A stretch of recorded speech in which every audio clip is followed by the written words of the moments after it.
दरअसल हम लोगों ने जो नाट्य शास्त्र के बारे में सीखा, कहीं अगर हम भूल गए तो इसके लिए क्या करना होगा? আমরা সবাই মিলে একটা করে পয়েন্ট লিখে নেব। হ্যাঁ, লিখে রাখাটা কিন্তু খুব ভালো প্র্যাকটিস। আমরা লিখে রাখতে পারি। আমার মনে হয় বিষয়গুলো যদি আমরা নিজেদের মধ্যে একবার বলে নিই তাহলে মনে হয় বেশি মনে থাকবে। হ্যাঁ, কিন্তু তার জন্যই তো পয়েন্টগুলো মনে করতে হবে। বলা বলি আমার মনে হয় পুরো বিষয়টাকে একটা নাটক করে চ। এরই সবাই তাই নাটক করিনি। নাটক আবার কি করে করব? স্ক্রিপ্ট নেই, মিউজিক নেই, লাইট নেই, কস্টিউম নেই। তা আমরা বলতে শুরু করলে, চরিত্র হয়ে গেলে দেখবি সব ঠিক আছে। মনে রাখার জন্য এটা সবচেয়ে ভালো উপায়। চ তাহলে আবার চেষ্টা করি। বিদ্বেষ, তুমি ভরতমণি হবে। হ্যাঁ, ভরতমণি। ভরতমণি হবে না, অনেক ডায়লগ আমি মুখস্থ করতে পারবো না। প্রণাম মুনিবর।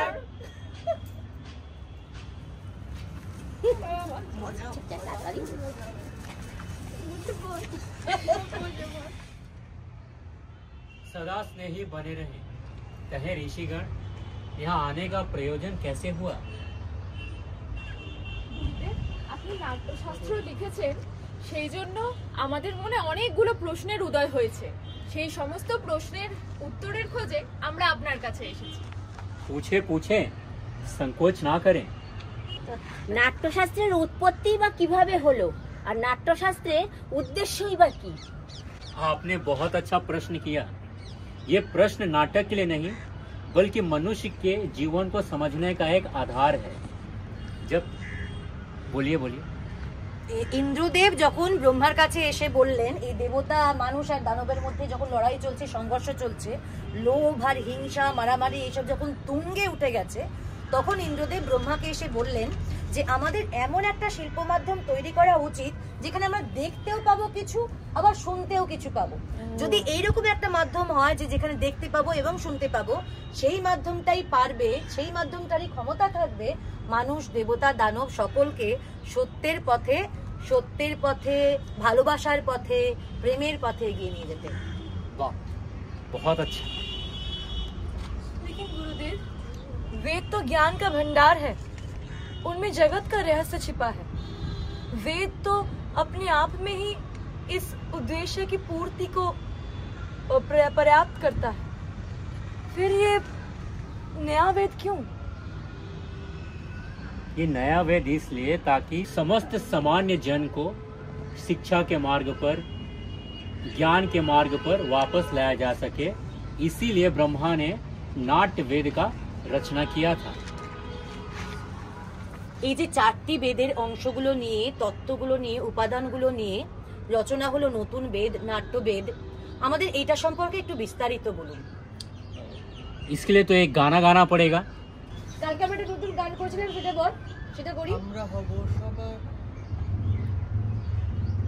এই দেশ তোমার আমার, আমরা হব সবার, এই দেশ তোমার আমার। गाना साम वेद है, अर्जु वेद से अभिनय और अर्थव वेद से रस लिया गया है। গুরুদেব, আমার একটা কথা আছে, দেবতাদের জন্যই কি নাটক তৈরি হয়? यही प्रश्न दानवों ने ब्रह्मा के समक्ष रखा था। तभी ब्रह्मा जी ने उत्तर दिया कि नाट्य शास्त्र तो सभी के लिए है। नाटक समस्त मनुष्यों, देवों और दानवों के शुभ अशुभ कार्यों को समक्ष लाने की एक कला है। नाटक से मनुष्यों और सभी दानवों और देवताओं के सुख, दुख और थकान को दूर करने की एक कला है। এই গ্রন্থটির মধ্যে তিনটি পৃথিবীরই বর্ণনা দেওয়া আছে। সমস্ত রস, সমস্ত অনুভূতি, সমস্ত কিছু রয়েছে এই নাট্যশাস্ত্রের মধ্যে। এমন কোনো জ্ঞান নেই, এমন কোনো অনুভূতি নেই, এমন কিছু এই জগৎ সংসারে তার অস্তিত্ব নেই যা এই শিল্পের মধ্যে নেই।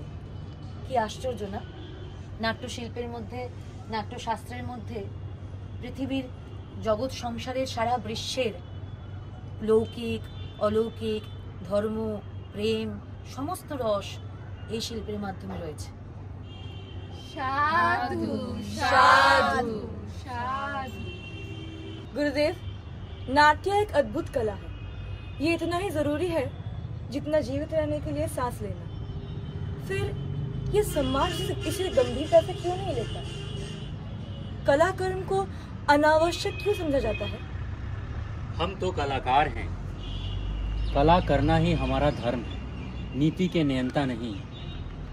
हमारे विषय में, हमारी कला के विषय में तो नीति नियंताओं को विचार करना होगा। प्रयोग के साधन और अवसर उपलब्ध कराने होंगे। नाटक केवल कला नहीं, यह समाज का दर्पण है। ये मानवता को सत्य के मार्ग पर ले जाने का साधन है। रंगमंच जाति, धर्म, भौगोलिक सीमाओं से परे जाकर समग्रता में मानवीयता की बात करता है। आज भी रंगमंच समाज में विषम परिस्थितियों को दूर कर समाज में समता का भाव लेकर आता है। ये भाव निसंदेह धरती को स्वर्ग बना सकता है। যথার্থ বলেছে, কোনো সন্দেহ নেই যে শিল্প ছাড়া যে সমাজ তা একটি পশুর সমাজ। সঠিক। इसी आशा और अपेक्षा के साथ कि समाज कला और कलाकारों को वो स्थान दे जिसके वे अधिकारी हैं, इसीलिए हमने नाट्य शास्त्र को पंचम वेद कह के पुकारा है। আমরা বুঝতে পারলাম পঞ্চম বেদ সমস্ত বেদের জ্ঞান নিয়ে তৈরি। আমরা এবার গানটা করিনি, বিষয়টা কিন্তু সত্যি সত্যি আমাদের কাছে একদম ক্লিয়ার হয়ে গেছে। কাল যে গানটা করছিলাম চলে এবার ভালো করে বানিয়ে নি। এই যা বাজা, চলে আয় বিন্তেশ। জিল কর। এদেশ তোমার আমার, আমরা হব সবার, আশা পূরণ করব মোরা। এদেশ তোমার আমার আর আমরা হব সবার, আশা পূরণ করব মোরা সবার প্রচেষ্টায়। এদেশ তোমার আমার আর আমরা হব সবার, আশা পূরণ করব আমার সবার প্রচেষ্টায়। এই আনন্দের জগতে সবাই সৃষ্টি নিয়ে মাতে, এই আনন্দের জগতে সবাই সৃষ্টি নিয়ে মাতে। নির্বিকার সাহসী হয়ে